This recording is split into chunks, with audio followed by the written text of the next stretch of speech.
ตอนนี้นะฮะมีหมอนะฮะที่จะไปพยายามไปหาช้างเพื่อรักษาช้างนะฮะแต่ข้ามไปไม่ได้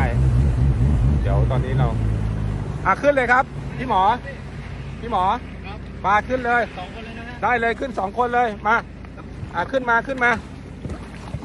น้ำมันเชี่ยวฮะเดี๋ยวนะเอ็กช้างเช็คช้างเหรอ เมื่อกี้มา นี่เดินมาจากไหนเนี่ย ได้ครับมาฝั่งโน้นแล้วก็เดินฝั่งโน้นเข้ามา อ๋อแต่ข้ามไปตรงนั้นไม่ได้แล้ว แต่ข้ามไปนี่ไม่ได้เดี๋ยวต้องข้ามกลับไป อ๋อโอเคงั้นเดี๋ยวผมมาส่งตรงนี้นะ ตรงที่กำแพงพอเดี๋ยวเดินบนกำแพงครับโอเคโชคดีนะพี่นะพี่หมอ